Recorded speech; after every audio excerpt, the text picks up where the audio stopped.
মানে এটা অবিশ্বাস্য। প্রথম কথা, অ্যাজ এ স্পোর্টস ফ্যান আমাদের তো খুব এরকম সুযোগ আসে না যে চ্যাম্পিয়ন হওয়া।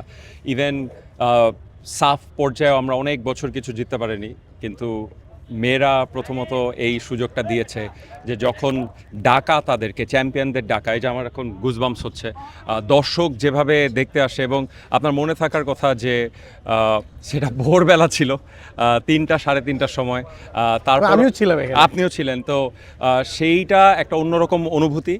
আর এবার যে আন্ডার-20 সেটা করতে পারা, যে অবশ্যই সেটা তো একটা বিশাল ব্যাপার। আমি বলবো যে আমি অ্যাজ এ স্পোর্টস ফ্যান হিসেবে তাদের সাথে একসাথে দাঁড়াতে যে পারি, আমার কাছে সেটাই অনেক গর্বের মনে হয়, এবং আমি খুব ভাগ্যবান। এটা আমি মনে করি না আমি যোগ্য, কারণ তারা চ্যাম্পিয়ন, হয়তো ভাগ্যক্রমে এখানে আসার সুযোগ হয়। আর আন্ডার-20টা আমার মনে হয় যে specially very very very special, কারণ যেভাবে তারা খেলেছে।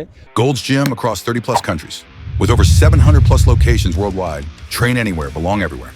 লড়াই করেছে। আর যখন আপনি ভারতের সাথে জিতবেন, আমাদের আর্চ রাইভাল, তখন কিন্তু অন্যরকম আনন্দ হয়। আর আপনারা যারা খেলা দেখেছেন নিশ্চয়ই সেই ভয়টা কিন্তু একটু উদ্রেক হচ্ছিল, আপনি স্বীকার করবেন যে আবার আমরা শেষ মুহূর্তে গোল খেয়ে হার্ট ব্রেক হবে নাকি। সেটা হয়নি। সব মিলিয়ে সুলিভানের সে পানেনকা, আমার মনে হয় যে দ্য সেভ, সব মিলে অ্যামেজিং। এই যে রোনান সুলিভানকে নিয়ে কথা হচ্ছে, তাকে ইতিমধ্যেই এখন সবাই ন্যাশনাল টিমে যাচ্ছে, যে প্রতিভা দেখিয়েছে, কি বলবেন আসলে দর্শকদের এমন চাওয়া পাওয়া? আমার মনে হয় যে তার তো এখনও সে খুব ভালো খেলোয়াড়, কোনো এটা নিয়ে কোনো সন্দেহ নেই। সে নিজেকে প্রমাণ করেছে। বাট আমার মনে হয় যে এটা কোচিং স্টাফরা ভালো জানবেন।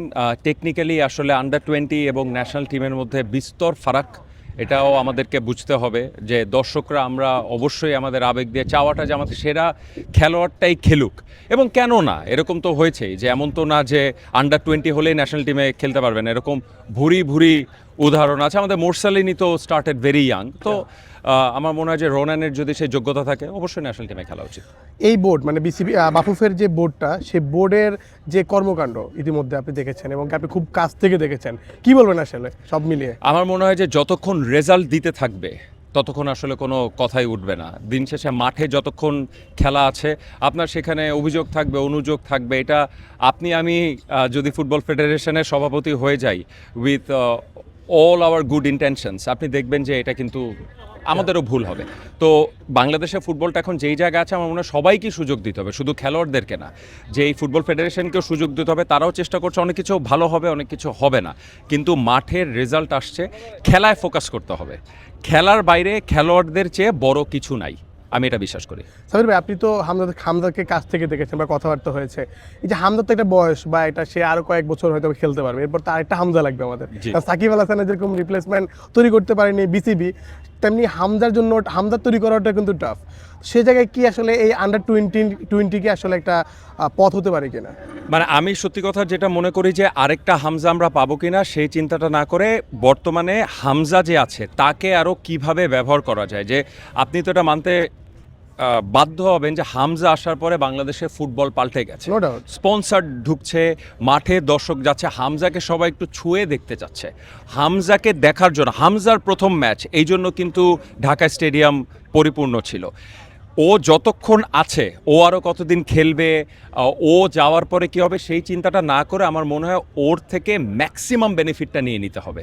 যে হামজাকে অ্যাজ এ ব্র্যান্ড ইউজ করে, হামজাকে মাঠে ব্যবহার করে কিভাবে আমরা সর্বোচ্চ রেজাল্ট পেতে পারি। এবং আপনি যেটা পরের ধাপের কথা বলছেন, বাংলাদেশে মূল সমস্যা হচ্ছে লেগাসির সমস্যা। হামজা যেন লেগাসি রেখে যেতে পারে, আরেকজন হামজা হতে চায় যেন, সেটা আমাদের একটা লোকাল হোম গ্রোন ট্যালেন্টও তো হামজা হতে পারে। মানে হামজা তো বাংলাদেশি, হামজার শরীরে তো বাংলাদেশের রক্ত আছে অর্ধেক হলেও, তো আরেকজন কেন পারবে না? আমাদের একজনই হয়তো হামজার রোলটা নিবে, সেই স্বপ্নটাও দেখা জরুরি। বাইরে থেকে যারা আসছে তারা তো অসাধারণ, তারা তো অলরেডি ভালো প্লেয়ার, কিন্তু হামজার মতো হতে চাইতে হবে, যেটা আমরা আসলে, আপনি যেটা বলেছেন, সাকিবের লেগাসিটা আমরা আসলে ধরে রাখতে পারি নাই বিভিন্ন কারণে। আমি চাই যে পরবর্তী হামজা সময় মতো আসুক, আরেকটা হামজা না খুঁজে। ভাই আরেকটা কথা বলি, যে যেহেতু সাকিবের কথা আসছে, আগে দেখতাম যে আমরা ঢাকার বিলবোর্ডগুলোতে সাকিব সাকিব সাকিব, মানে মোস্ট অফ দ্য টাইম। এখন আমরা দেখি যে হামজা এটা কেমন এনজয় করে? মানে এইটা আমি খুবই এনজয় করি, কারণ হচ্ছে যে বাংলাদেশ একটা সিঙ্গেল স্পোর্ট কান্ট্রি হয়ে গিয়েছিল, যে ক্রিকেটের বাইরে অন্য কোনো সুপারস্টার নাই। আরও যদি একটু ন্যারো ডাউন করি, যে আপনি যদি স্পন্সরশিপ মার্কেটের কথা বলেন, সাকিব ছাড়া যে সবাই যে খুব করছিল তা না। সাকিবের পরে মাশরাফি, আমরা পঞ্চপাণ্ডব বলি, তারাও যে অনেক অনেক অ্যাড করছিল তাও না, বা এন্ডোর্সমেন্ট করছিল, বা পেমেন্টের ইস্যুগুলো সাকিবের অনেক সাকিব বেশি। নির্ভর, একেবারে সাকিব নির্ভর ছিল। এখন যখন আরেকটা সেলিব্রিটি আসে, আরেকটা সুপারস্টার আসে, আপনি যদি বিপিএল এর সময় সিলেট গিয়ে থাকেন, হামজার যে এত বড় বড় বিলবোর্ড, অবশ্যই সিলেট তার শহর, সেটা থাকবে, কিন্তু আপনারা ভাবতে পারেন যে ক্রিকেট বাদে অন্য একটা খেলার টিকিট নিয়ে মারামারি হবে। আপনি তো জার্নালিজমের সাথে আছেন, আমাদের সবার কাছে টিকিট চায়, সবই কিন্তু ক্রিকেটের টিকিট। এখন ফুটবলের টিকিট আরো ভয়ঙ্কর, যে ফোন বন্ধ রাখার দশা। এটা তো বাংলাদেশের স্পোর্টসের জন্য, যেহেতু ফুটবল ম্যাচ হয় একটা দুইটা, হ্যাঁ, তারপরে ক্রিকেট তো অনেক, কিন্তু তাও আমি বলবো যে আগে তো এই ম্যাচের জন্য আপনার কাছে কেউ টিকিট চাইতো না, এখন যাচ্ছে, সব মিলে একটা উত্তেজনা আছে। আপনি দেখবেন যে যখন বাংলাদেশের যে কোনো খেলা হচ্ছে ফুটবলে, মেয়েদের হোক ছেলেদের হোক, অনলাইনে এটা নিয়ে আলোচনা আছে। এই পরিবর্তন তো আপনি নিজে দেখেছেন, যে এখন আপনি ফেসবুক স্ক্রল করে বুঝবেন আজকে বাংলাদেশে ফুটবল ম্যাচ আছে, ক্রিকেটের তার বুঝাই যায়। শেষ প্রশ্ন যেটা নিয়ে আসলে আপনাকে বলছিলাম হাঁটতে হাঁটতে, যে এত উপস্থাপনা করলেন, মানে ফিফা ওয়ার্ল্ড কাপ, সেটা ছেলে হোক আর মেয়ে, যেহেতু মেয়েদের একটা সুযোগও ছিল এবার, সেটা করতে পারলে ভালো লাগতো কিনা, বা এবং কি অপেক্ষা আছেন কিনা এমন একটা উপস্থাপনা? অবশ্যই অপেক্ষা তো থাকে, কিন্তু আমি জানি যে স্বপ্নটা তো আসলে এখন তো অসম্ভবই মনে হবে, কিন্তু এটা মনে রাখতে হবে যে সব কিছুর একটা ধাপ আছে।